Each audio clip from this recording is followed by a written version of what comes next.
Bisnupiya Manipuri Habdo, Highway Yanam with the Mitay Manipuri Harry Cower the Nims. Mitay Yashi, Mitani, Manipuria to Amatani, Mitay Gogera, Manipuri Gogera, Konamago. I'm the Kaiji. Mitay, Mitay, Hagara, Mitay, Hagara, Manipuri Hagara, but whom said Matani? Mitay Manipuri Hava Fujawi, the concept clear or is a people.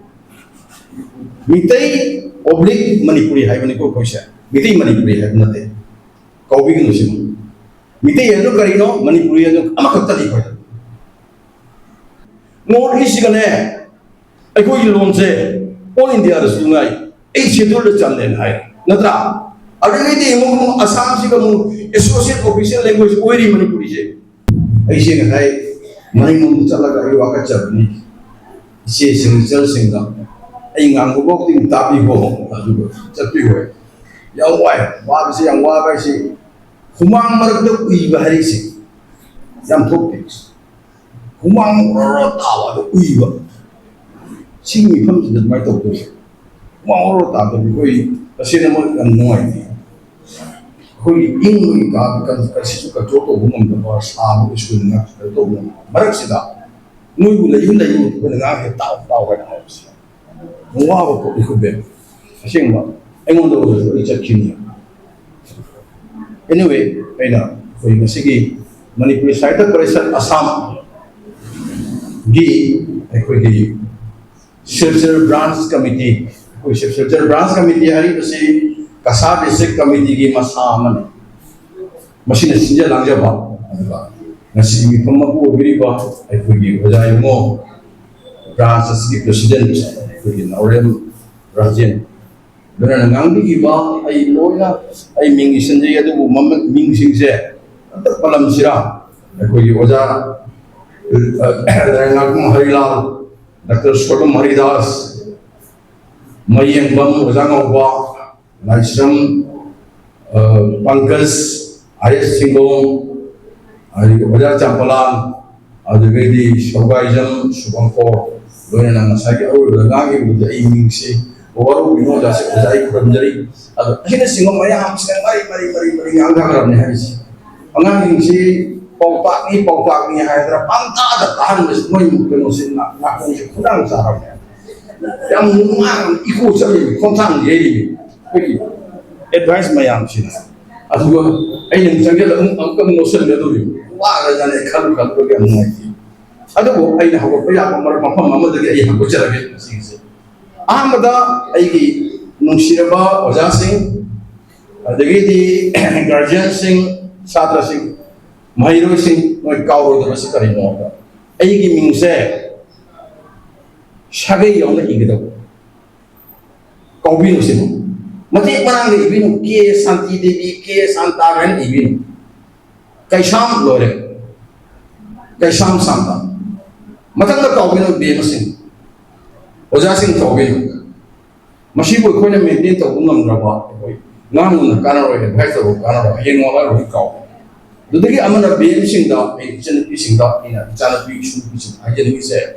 Nakoina Yum Palagi Matundasu Nangi Stagi Shepura is a Kanga Kaisham Ningolo Purisam Umbi Yareko, Sanction in Kaiti.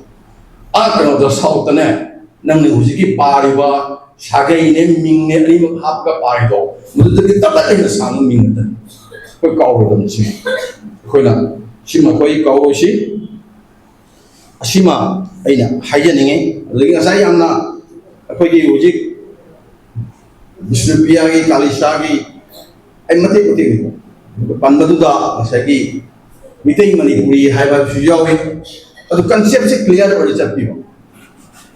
Mitay oblique Manipuri Havaniko Kosha. Mitay Manipuri have nothing. Kobi Nusim.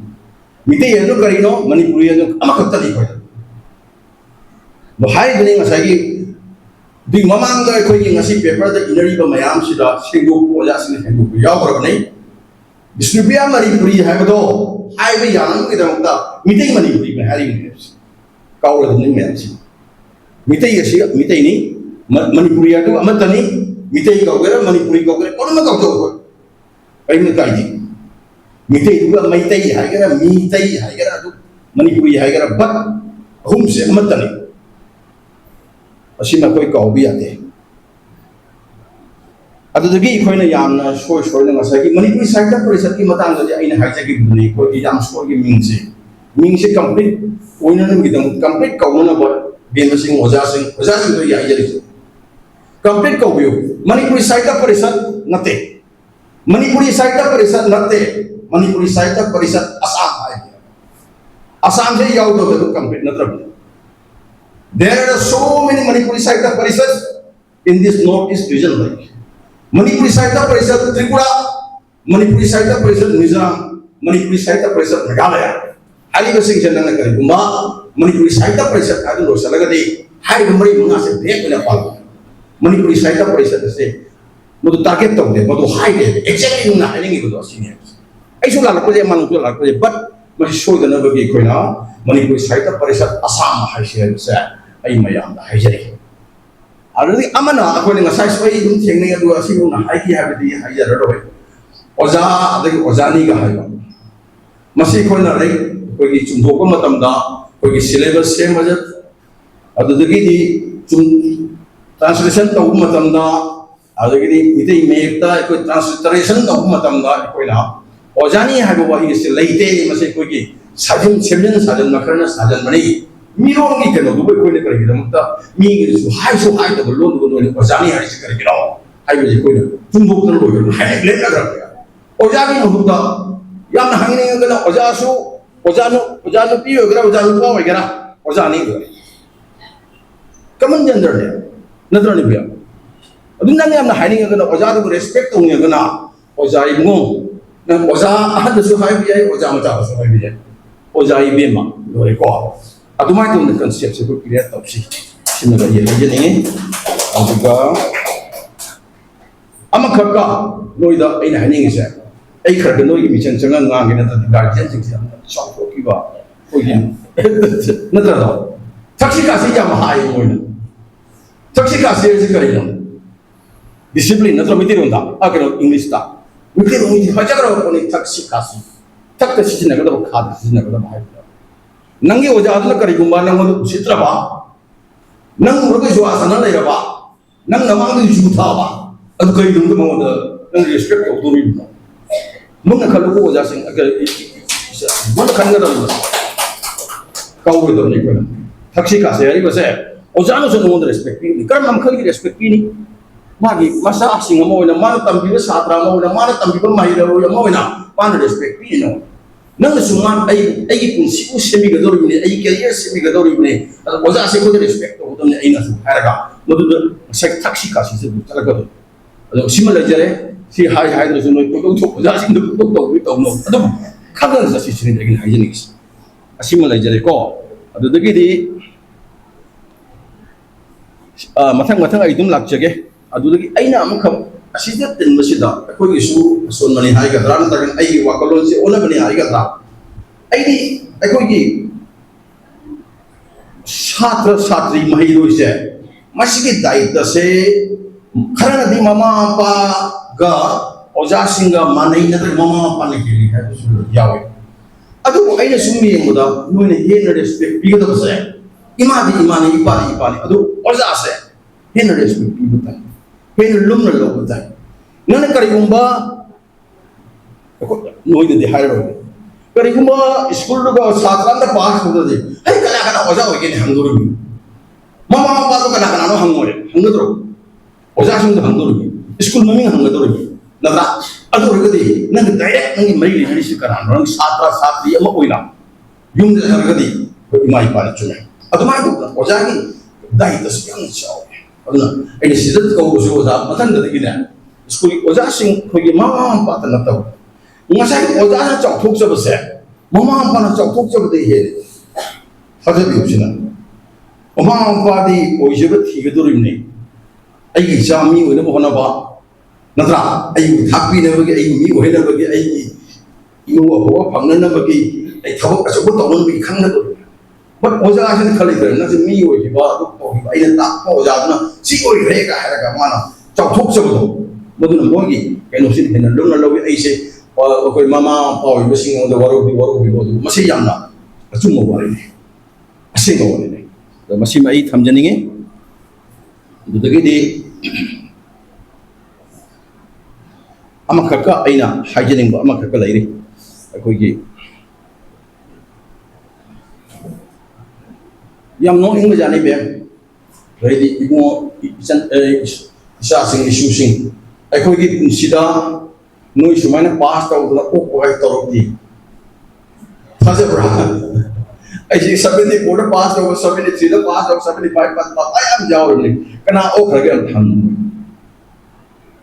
ꯃꯇꯝꯗꯨ secondary level pass ꯇꯧꯕ ꯃꯤꯁꯨ ꯑꯗꯨꯝ ꯑꯣꯛꯅꯔꯤꯕꯅꯦ ꯀꯌꯥꯝ ꯋꯥꯅ pass ꯇꯧꯅꯔꯕꯅꯣ ꯑꯗꯨꯕꯨ ꯅꯣꯏꯗ ꯃꯌꯥꯝ ꯆꯪꯅ ꯑꯣꯛꯏꯁꯤ ꯀꯔꯤꯒꯤꯅꯣ ꯃꯁꯤ ꯍꯤꯗꯥꯟꯅꯕ ꯑꯃ ꯑꯣꯏꯅ ꯑꯣꯏꯈꯠꯂꯛꯑꯦ ꯑꯣꯏꯈꯠꯂꯛꯏꯕꯁꯤ ꯌꯥꯝ ꯆꯨꯝꯃꯤ ꯍꯤꯗꯥꯟꯅꯕ ꯑꯃ ꯑꯣꯏꯍꯟꯁꯤ ꯑꯗꯨꯕꯨ ꯑꯩꯈꯣꯏꯅ ꯈꯟꯒꯗꯧꯕꯁꯦ ꯉꯁꯥꯏꯒꯤ ꯑꯣꯖꯥꯁꯤꯡꯅ ꯍꯥꯏꯔꯕ ꯃꯇꯨꯡ ꯏꯟꯅ ꯑꯩꯁꯦ ꯑꯗꯨꯗꯒꯤ ꯍꯦꯟꯅ ꯋꯥꯍꯟꯒꯗꯕꯅꯤ ꯑꯩ ꯑꯗꯨꯗꯒꯤ ꯍꯦꯟꯅ ꯊꯕꯛ ꯇꯧꯒꯗꯕ ꯋꯥꯠꯂꯤ ꯑꯩ ꯂꯥꯏꯔꯤꯛ ꯍꯦꯟꯅ ꯄꯥꯒꯗꯕꯅꯤ ꯑꯩ ꯑꯁꯤꯒꯨꯝꯕ ꯋꯥꯈꯜꯁꯤ ꯂꯣꯏꯅ ꯑꯩꯈꯣꯏꯅ ꯆꯦꯟꯕ ꯇꯥꯕ ꯑꯗꯨꯃ ꯑꯩ ꯊꯝꯖꯅꯤꯡꯉꯤ ꯑꯗꯨ ꯑꯩꯈꯣꯏꯗ ꯑꯃꯨꯛ ꯃꯔꯛꯁꯤꯗ ꯉꯁꯥꯏꯒꯤ ꯉꯁꯤ ꯂꯦꯛꯆꯔꯁꯤꯗ ꯈꯔ ꯑꯃꯅ ꯍꯥꯏ ꯅꯣꯏ ꯑꯩꯈꯣꯏ ꯍꯦꯛ ꯑꯍꯥꯟꯕꯗ ꯑꯣꯖꯥ ꯍꯔꯤꯔꯥꯟꯅ ꯍꯥꯏꯕꯒꯤꯗꯣ ꯅꯣꯏ ꯃꯣꯕꯥꯏꯜ ꯊꯥꯗꯣꯛꯄ ꯉꯝꯒꯗ꯭ꯔꯥ ꯍꯪꯉꯤꯀꯣ ꯑꯗꯩ ꯈꯔ ꯑꯃꯅ ꯑꯃꯨꯛ ꯃꯣꯕꯥꯏꯜꯁꯤꯗ ꯂꯣꯏꯅ ꯌꯥꯎꯋꯦ ꯄ꯭ꯔꯤꯊꯤꯕꯤ ꯄꯨꯝꯅꯃꯛꯁꯦ ꯂꯣꯏ ꯌꯥꯎꯋꯦ ꯑꯩꯈꯣꯏꯗ ꯑꯣꯖꯥ ꯁꯨꯕꯪꯒꯣꯗ ꯆꯪꯉꯒ ꯍꯥꯏꯔꯝꯃ ꯅꯣꯏ ꯇꯧꯗꯣꯏꯁꯤ ꯀꯔꯤꯅꯣ ꯃꯣꯕꯥꯏꯜ ꯊꯥꯗꯣꯛꯎꯁꯨ ꯍꯥꯏ ꯑꯗꯨꯒꯤ ꯃꯣꯕꯥꯏꯜꯁꯤꯗ ꯂꯣꯏ ꯌꯥꯎꯔꯦꯁꯦ ꯀꯩꯅꯣ ꯅꯣꯏ ꯇꯧꯗꯣꯏꯁꯤ ꯑꯉꯛꯄꯗꯤ ꯄꯨꯔꯥ ꯀꯟꯇ꯭ꯔꯥꯗꯤꯛꯁꯟ ꯌꯥꯎ ꯅꯠꯇ꯭ꯔꯥ ꯑꯃꯒ ꯃꯥꯟꯅꯗꯦ ꯑꯃꯒ ꯀꯩꯅꯣ ꯇꯧꯗꯦ ꯌꯦꯡꯕꯤꯌꯨ ꯑꯅꯤꯃꯛꯁꯤ ꯅꯣꯏꯅ ꯑꯣꯟꯒꯗꯕꯅꯤ ꯅꯣꯏꯅ ꯑꯣꯟꯕꯁꯨ ꯑꯩꯅ ꯑꯣꯟꯕ ꯇꯥꯏ ꯀꯗꯥꯏ ꯐꯥꯎꯕ ꯑꯩ ꯃꯣꯕꯥꯏꯜ ꯁꯤꯖꯤꯟꯅꯒꯅꯤ ꯀꯗꯥꯏ ꯐꯥꯎꯕ ꯁꯤꯖꯤꯟꯅꯔꯣꯏ ꯌꯦꯡꯕꯤꯌꯨ ꯀꯩꯅꯣꯒꯤ ꯑꯩꯈꯣꯏꯒꯤ ꯁꯤꯒꯤ ꯏꯆꯥꯁꯤꯡ ꯇꯝꯕ ꯌꯥꯎꯔꯝꯒꯅꯤ ꯑꯩꯈꯣꯏꯒꯤ ꯍꯣꯖꯥꯏꯒꯤ ꯑꯩꯈꯣꯏ ꯀꯩꯅꯣꯗꯣ ꯑꯁꯕꯪꯗꯨꯒ ꯍꯦꯛ ꯆꯪꯈꯤꯕꯗ ꯃꯣꯕꯥꯏꯜ ꯄꯥꯏ ꯌꯥꯗꯦ ꯍꯣꯁꯇꯦꯜꯗ ꯂꯩꯒꯦꯔꯥ ꯃꯄꯥꯟꯗ ꯂꯩꯒꯦꯔꯥ ꯈꯣꯠꯀꯦꯔꯥ ꯑꯃꯠꯇ ꯌꯥꯗꯦ ꯑꯗꯨꯅ ꯃꯣꯏꯁꯤꯡꯗꯨꯅ ꯀꯃꯥꯏꯅ ꯇꯧꯅ ꯑꯩꯈꯣꯏꯒꯤ ꯀꯩꯅꯣ ꯇꯧꯗꯅ ꯗꯥꯛꯇꯔ ꯑꯣꯏꯔꯛꯏꯕ ꯗꯥꯛꯇꯔꯒꯤ ꯁꯣꯝ ꯅꯥꯀꯟꯗ ꯑꯁꯥꯝ ꯒꯣꯔꯃꯦꯟꯁꯦ ꯀꯤꯔꯦ ꯑꯁꯕꯪꯁꯤ ꯄꯨꯊꯣꯔꯛꯄ ꯗꯥꯛꯇꯔꯁꯨ ꯄꯥꯁ ꯇꯧꯏ ꯑꯦꯁꯤꯁꯨ ꯄꯥꯁ ꯇꯧꯁꯜꯂꯛꯏ ꯑꯃꯁꯨ ꯇꯧꯁꯜꯂꯛꯏ ꯏꯟꯖꯤꯅꯤꯌꯥꯔꯁꯨ ꯇꯧꯁꯜꯂꯛꯏ ꯀꯤꯁꯜꯂꯛꯑꯦꯕ ꯃꯣꯏꯁꯦ ꯑꯗꯣ ꯃꯣꯏꯕꯨꯗꯤ ꯑꯃꯨꯛ ꯀꯩꯅꯣꯁꯤ ꯀꯩꯅꯣ ꯄꯥꯏꯍꯟꯗ꯭ꯔꯤꯕꯅꯣ ꯍꯣꯁꯇꯦꯜꯗ ꯆꯪꯈꯤꯕꯁꯦ ꯑꯗꯨꯅ ꯑꯅꯤꯁꯤꯒꯤ ꯀꯟꯇ꯭ꯔꯗꯤꯛꯁꯟꯁꯨ ꯂꯩ ꯑꯗꯨꯅ ꯃꯔꯛꯁꯤꯗ ꯑꯩꯈꯣꯏꯅ ꯇꯧꯒꯗꯕ ꯈꯔꯁꯦ ꯇꯧꯐꯝ ꯊꯣꯛꯄ ꯈꯔꯁꯦ ꯑꯩꯈꯣꯏꯅ ꯈꯪꯉꯒ ꯇꯧ ꯇꯥꯏꯕ ꯂꯥꯟꯅ ꯁꯤꯖꯤꯟꯅꯕ ꯁꯨꯡꯌꯥ ꯌꯥꯗꯦ ꯑꯦꯅꯤꯊꯤꯡ ꯂꯥꯟꯅ ꯁꯤꯖꯤꯟꯅꯕ ꯁꯨꯡꯌꯥ ꯌꯥꯗꯦ ꯅꯪ ꯑꯦꯅꯤ ꯍꯦꯕꯤꯠꯇ ꯑꯗꯨꯗꯒꯤ ꯂꯣꯏꯁꯤꯜꯂꯝꯗꯥꯏ ꯀꯔꯤ ꯑꯣꯏ ꯀꯔꯤꯁꯤꯗ ꯑꯩꯅ ꯑꯃꯈꯛꯇꯪꯒ ꯍꯥꯏꯖꯅꯤꯡꯉꯤ ꯑꯩꯒꯤꯁꯤꯗꯤ ꯑꯩꯈꯣꯏꯒꯤ ꯉꯁꯥꯏꯒꯤ ꯀꯩꯅꯣ ꯃꯌꯥꯝꯗꯨꯅꯤ ꯑꯩꯈꯣꯏꯒꯤ ꯀꯔꯤ ꯍꯥꯏꯇꯥꯔꯦ ꯑꯩꯒꯤꯗꯤ ꯑꯩꯈꯣꯏꯒꯤ ꯉꯁꯥꯏꯒꯤ ꯑꯩꯅ ꯈꯨꯅꯥꯡ ꯆꯥꯔꯦꯅ ꯍꯥꯏꯕꯗꯣ ꯁꯖꯦꯁꯟ ꯑꯗꯨꯗꯒꯤꯗꯤ ꯑꯦꯗꯚꯥꯏꯁ ꯃꯌꯥꯝꯁꯤꯅ ꯄꯥꯎꯇꯥꯛ ꯃꯌꯥꯝꯁꯤꯅ ꯍꯥꯏꯕꯗꯨꯒꯤ ꯃꯇꯨꯡ ꯏꯟꯅ ꯑꯩꯅ ꯍꯥꯏꯖꯅꯤꯡꯉꯤꯁꯤꯗꯤ ꯀꯔꯤ ꯍꯥꯏꯕꯗ ꯑꯩ ꯌꯥꯝꯅ ꯇꯣꯞ ꯇꯣꯞꯄ ꯑꯣꯏꯅ ꯑꯩꯒꯤ ꯄꯨꯟꯁꯤꯗꯤ ꯊꯣꯛꯎꯕ ꯍꯥꯏꯁꯤ ꯑꯩ ꯌꯥꯝ ꯄꯥꯝꯃꯦ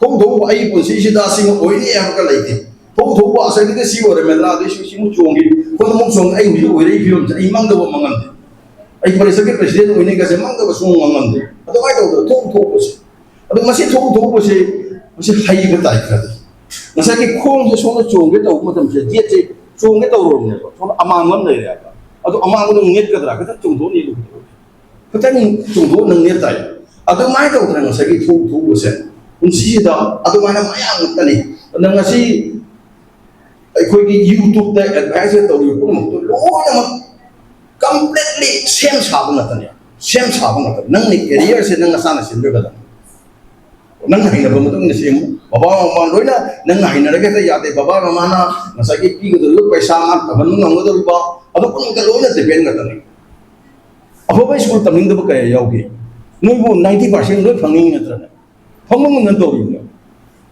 ꯁꯥꯇ꯭ꯔ ꯈꯔꯃꯗꯤ ꯍꯥꯏꯔꯤ ꯀꯔꯝꯍꯥꯏꯅ ꯇꯧꯅꯕꯨ 30% ꯈꯛꯇꯪ ꯐꯪꯉꯤꯁꯦ ꯀꯃꯥꯏꯅ ꯇꯧꯕꯅꯣ ꯃꯣꯏ ꯉꯝꯃꯣꯏ ꯃꯣꯏ ꯐꯦꯜ ꯇꯧꯅꯕ ꯍꯥꯏꯅ ꯏꯕ ꯉꯝꯃꯣꯏꯕ 90% ꯐꯪꯉꯤꯁꯤꯡꯗꯨꯅ ꯇꯥꯕꯤꯔꯛꯄ ꯑꯣꯖꯥ ꯑꯩ ꯍꯥꯏꯖꯩꯁꯤꯡꯁꯦ ꯑꯗꯨꯅ ꯉꯁꯥꯏꯒꯤ ꯑꯩꯈꯣꯏꯒꯤꯗꯤ ꯑꯗꯨꯃꯥꯏꯅ ꯇꯧꯅ ꯋꯥꯈꯜꯁꯦ ꯑꯩꯈꯣꯏꯗꯤ ꯊꯣꯛꯄꯁꯦ ꯃꯁꯤꯁꯤꯒ ꯂꯥꯏꯁꯤꯒ ꯅꯪꯒꯤ ꯃꯗꯨꯗ ꯀꯃꯥꯏꯅ ꯇꯧꯗꯅ ꯉꯁꯥꯏꯒꯤ ꯑꯣꯖꯥ ꯈꯔꯅ ꯍꯥꯏꯈꯤ ꯍꯩꯅꯕ ꯍꯦꯕꯤꯠꯁꯦ ꯆꯍꯤ 19 ꯆꯪꯉꯤ ꯍꯩꯅꯕ ꯑꯃꯅ ꯑꯗꯨꯗꯤ ꯀꯃꯥꯏꯅ ꯅꯥꯊꯣꯛꯈꯤꯅꯤ ꯐꯠꯇꯕ ꯍꯦꯕꯤꯠ ꯑꯣꯏꯔꯗꯤ ꯀꯃꯥꯏꯅ ꯅꯥꯊꯣꯛꯀꯗꯒꯦ ꯃꯗꯨ ꯑꯩꯈꯣꯏ ꯂꯩꯕ ꯇꯥꯏ ꯍꯦꯕꯤꯠꯇꯨꯒꯤ ꯍꯤꯡꯅꯅꯕꯒꯤ ꯐꯠꯇꯕ ꯍꯦꯕꯤꯠꯇꯨ ꯀꯌꯥꯃꯨꯛ ꯌꯥꯝꯅ ꯊꯨꯅ ꯊꯥꯗꯣꯛꯑꯒꯗꯤ ꯑꯩꯉꯣꯟꯗ ꯀꯥꯟꯅꯒꯅꯤ ꯑꯩ ꯃꯤ ꯑꯣꯏꯒꯅꯤ ꯈꯜꯂꯒ ꯃꯗꯨ ꯑꯩꯈꯣꯏꯅ ꯈꯟꯗꯕ ꯇꯥꯏ ꯑꯗ ꯑꯣꯖꯥꯁꯤꯡ ꯉꯁꯤ ꯑꯩꯈꯣꯏꯅ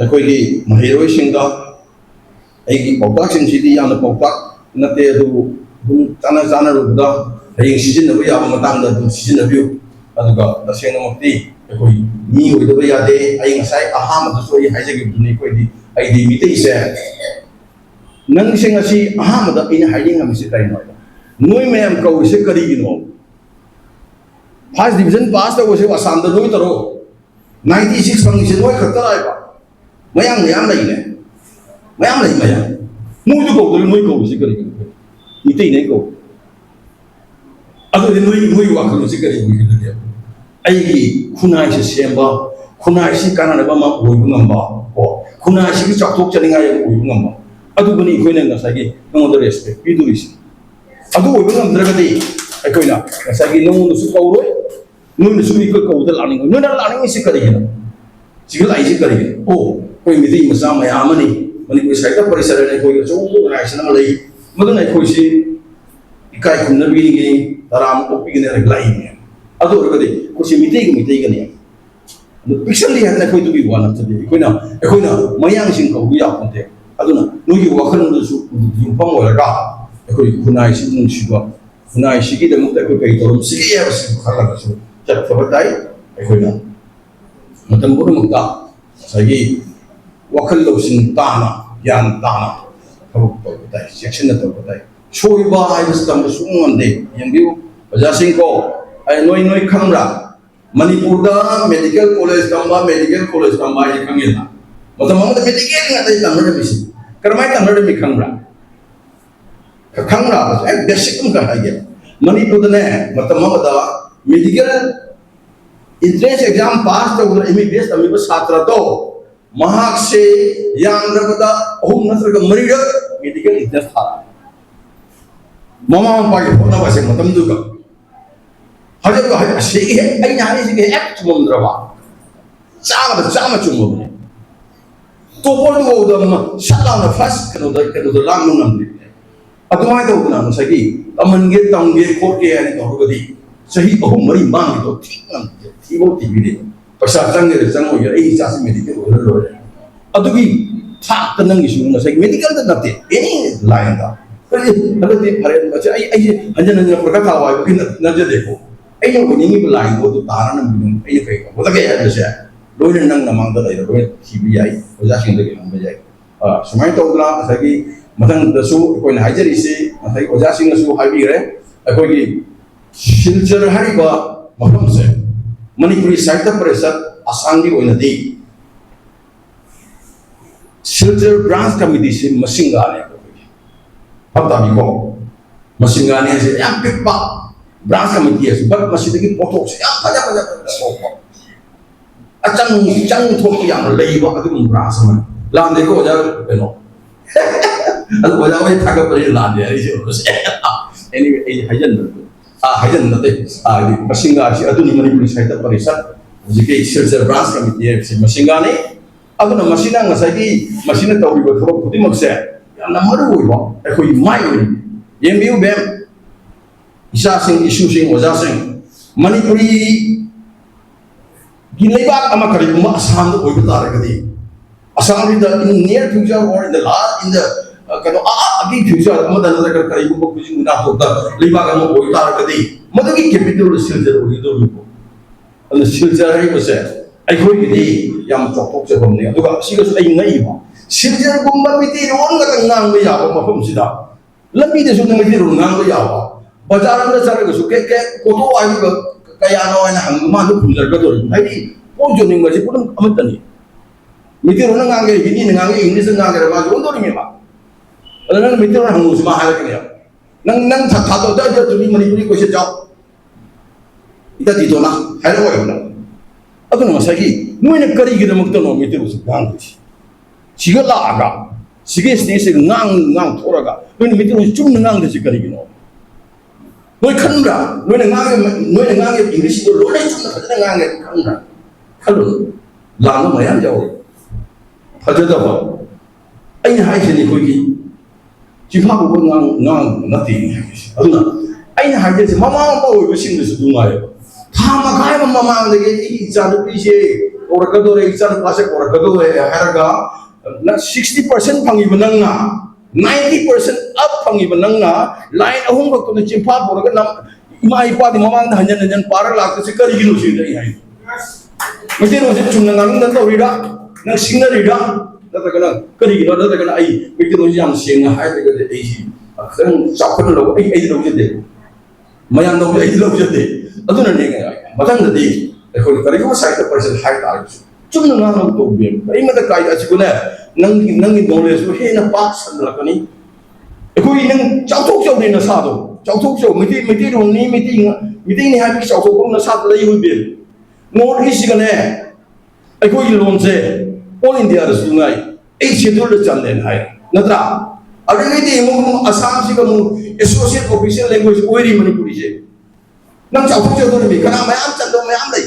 ꯑꯩꯈꯣꯏꯗꯒꯤ ꯌꯥꯝꯅ ꯑꯆꯧ ꯑꯆꯧꯕ ꯂꯣꯟ ꯀꯝꯃ꯭ꯌꯨꯅꯤꯇꯤ ꯃꯌꯥꯝꯅ ꯍꯛꯀꯥꯝ ꯆꯟ ꯂꯩꯕ ꯑꯩꯈꯣꯏꯒꯤ ꯑꯗꯨꯃꯥꯏꯅ ꯈꯨꯗꯣꯡꯆꯥꯕ ꯐꯪꯗꯕ ꯄꯤꯕꯤꯗꯕ ꯑꯗꯨꯒꯤ ꯃꯊꯛꯇ ꯑꯋꯥꯡ ꯅꯣꯡꯄꯣꯛꯁꯤꯗ ꯈ꯭ꯋꯥꯏꯗꯒꯤ ꯑꯩꯈꯣꯏ ꯆꯥꯎꯊꯣꯛꯆꯅꯤꯡꯉꯤꯁꯤ ꯀꯔꯤꯅꯣ ꯍꯥꯏꯕꯗꯤ ꯑꯩꯈꯣꯏꯒꯤ ꯃꯌꯦꯛ ꯑꯃ ꯁꯦꯡꯅ ꯂꯩꯕꯁꯦ ꯂꯣꯟ ꯑꯃꯠꯇ ꯂꯩꯇꯦ ꯂꯣꯟ ꯑꯃꯠꯇ ꯂꯩꯇꯕꯅꯤ ꯑꯩꯈꯣꯏ ꯈꯛꯇꯪꯒꯤ ꯇꯣꯉꯥꯟꯕ ꯃꯌꯦꯛ ꯑꯃꯈꯛ ꯂꯩꯕ ꯍꯥꯏꯕꯁꯦ ꯀꯔꯤꯅ ꯑꯩꯅ ꯍꯥꯏꯖꯅꯤꯡꯉꯤꯁꯤ ꯕꯦꯡꯒꯣꯂꯤ ꯑꯗꯨꯗꯒꯤꯗꯤ ꯑꯁꯥꯃꯤꯁ ꯑꯗꯨꯗꯒꯤꯗꯤ ꯍꯤꯟꯗꯤ ꯃꯣꯏꯁꯤꯡꯁꯦ ꯂꯣꯟ ꯑꯃꯠꯇꯗꯒꯤ ꯃꯌꯦꯛ ꯍꯧꯕ ꯑꯃꯠꯇꯒꯤ ꯍꯧꯔꯒ ꯑꯃꯅ ꯀꯣꯗꯣ ꯁꯣꯝꯗ ꯈꯔ ꯀꯣꯠꯈꯤꯕ ꯑꯃꯅ ꯁꯣꯝꯗ ꯀꯣꯠꯈꯤꯕ ꯌꯨꯝ ꯑꯃꯗꯒꯤ ꯂꯥꯛꯄꯅꯦꯕ ꯃꯣꯏꯁꯤ ꯑꯩꯈꯣꯏꯁꯤꯗꯤ ꯇꯣꯞ ꯇꯣꯞꯄꯅꯦꯕ ꯃꯣꯏꯁꯤꯗꯒꯤ ꯇꯣꯉꯥꯟꯕ ꯑꯗꯨꯕꯨ ꯑꯩꯈꯣꯏꯒꯤ ꯁꯤꯒꯨꯝꯕ ꯉꯁꯥꯏꯒꯤ ꯑꯩꯈꯣꯏꯒꯤ ꯃꯪꯒꯣꯂꯣꯏ ꯒ꯭ꯔꯨꯞꯀꯤ ꯑꯣꯏꯅ ꯀꯔꯝꯕ ꯀꯅꯥꯒꯤ ꯃꯌꯦꯛ ꯂꯩꯒꯦ ꯃꯣꯏꯁꯤꯗ ꯍꯥꯎꯖꯥ ꯂꯩꯕ꯭ꯔꯣꯖꯥ ꯂꯩꯇꯦ ꯅꯠꯇ꯭ꯔꯣ ꯃꯁꯤ ꯑꯩꯈꯣꯏ ꯀꯥꯎꯕ ꯆꯥꯎꯊꯣꯛꯆꯒꯗꯕ ꯑꯗꯨꯅ ꯆꯥꯎꯊꯣꯛꯆꯅꯤꯡꯉꯥꯏ ꯅꯠꯇꯕꯒꯤ ꯆꯥꯎꯊꯣꯛꯆꯔꯣꯏꯗꯕꯒꯤ ꯅꯠꯇ꯭ꯔꯒꯅ ꯆꯥꯎꯊꯣꯛꯄ ꯏꯀꯥꯏꯅꯤꯡꯉꯥꯏꯒꯤ ꯃꯔꯝ ꯑꯃꯠꯇ ꯂꯩꯇꯦ ꯃꯔꯝ ꯑꯃꯠꯇ ꯂꯩꯇꯦ ꯆꯥꯎꯊꯣꯛꯀꯗꯕꯅꯦꯕ ꯑꯩꯈꯣꯏ ꯌꯥꯝꯅ ꯄꯣꯡ ꯄꯣꯡ ꯉꯥꯡꯒꯗꯕꯅꯦ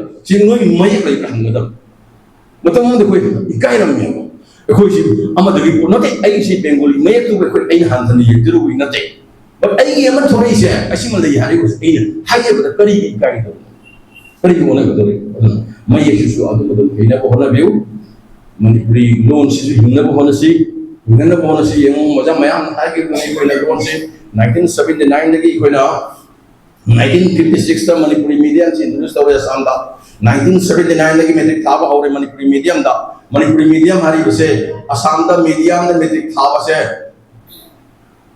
ꯑꯁꯥꯃꯤꯁ ꯑꯩꯈꯣꯏꯒꯤ ꯍꯥꯏꯔꯒꯅ ꯕꯦꯡꯒꯣꯂꯤ ꯕꯣꯔꯣ ꯑꯩꯈꯣꯏꯗꯒꯤ ꯀꯣꯟꯅ ꯂꯥꯛꯏ ꯕꯣꯔꯣ ꯍꯥꯏꯔꯤꯕ ꯖꯥꯇꯤꯁꯦ ꯍꯣꯏ ꯃꯤ ꯂꯥꯈ 30-40 ꯂꯩꯕ ꯖꯥꯇꯤꯁꯦ ꯑꯩꯈꯣꯏꯒꯤ ꯂꯥꯈ 2.5 ꯂꯩꯕꯁꯦ ꯑꯩꯈꯣꯏꯅ ꯍꯥꯜꯂꯤꯕ ꯃꯣꯏꯗꯨꯗꯤ ꯑꯗꯨ ꯆꯥꯎꯈꯠꯄꯗꯤ ꯃꯣꯏꯅ ꯍꯦꯟꯈ꯭ꯔꯦ ꯃꯤꯁꯤꯡ ꯌꯥꯝꯕꯅꯤꯅ ꯁꯦꯜ ꯑꯗꯨꯝ ꯂꯩꯕꯅꯤꯅ ꯑꯗꯨꯅ ꯑꯩꯈꯣꯏꯅ ꯀꯔꯤꯒꯨꯝꯕ ꯃꯤꯗꯤꯌꯝꯁꯤ ꯆꯥꯎꯊꯣꯛꯆꯅꯤꯡꯉꯥꯏ ꯄꯨꯝꯅꯃꯛꯁꯤ ꯍꯤꯡꯅꯕ ꯍꯣꯠꯅꯕ ꯍꯥꯏꯕꯁꯤ ꯑꯩꯈꯣꯏ ꯄꯨꯝꯅꯃꯛꯀꯤ ꯗꯥꯏꯇ ꯅꯠꯇ꯭ꯔꯣ ꯅꯪꯇꯒꯤꯗ ꯑꯩꯇꯒꯤ ꯅꯠꯇꯦ ꯑꯩꯈꯣꯏ ꯄꯨꯝꯅꯃꯛꯀꯤꯅꯤ ꯑꯗꯨꯅ ꯏꯃꯥꯁꯤꯡꯅꯁꯨ ꯃꯩꯇꯩꯂꯣꯟꯁꯤ ꯏꯆꯥꯁꯤꯡ ꯇꯝꯕꯤ ꯄꯣꯛꯄꯤꯗꯅ ꯂꯣꯟꯁꯤꯁꯨ ꯐꯖꯅꯕ ꯉꯥꯡꯅꯅꯕ ꯈꯣꯠꯅꯅꯕ ꯄꯨꯝꯅꯃꯛꯁꯤ ꯇꯧꯕꯤꯌꯨ ꯍꯥꯏꯁꯦ ꯍꯥꯏꯖꯔꯒ ꯃꯇꯥꯡꯁꯤꯗ ꯌꯥꯝ ꯀꯟꯅ ꯉꯥꯡꯉꯤ ꯇꯥꯅꯕ ꯉꯥꯡꯖꯕꯅꯤ ꯑꯩ ꯌꯥꯝ ꯁꯥꯎꯔ ꯉꯥꯡꯖꯕꯁꯨ ꯅꯠꯆꯗꯦ ꯑꯗꯨꯒ ꯁꯣꯏꯔꯝꯃꯒꯗꯤ ꯑꯩ ꯁꯣꯏꯗꯧꯕ ꯃꯥꯟꯗꯦ ꯊꯦꯡꯛ ꯌꯨ ꯃꯌꯥꯝ ꯄꯨꯝꯅꯃꯛꯄꯨ ꯑꯃꯨꯛꯀ ꯍꯟꯅ ꯊꯥꯒꯠꯆꯔꯤ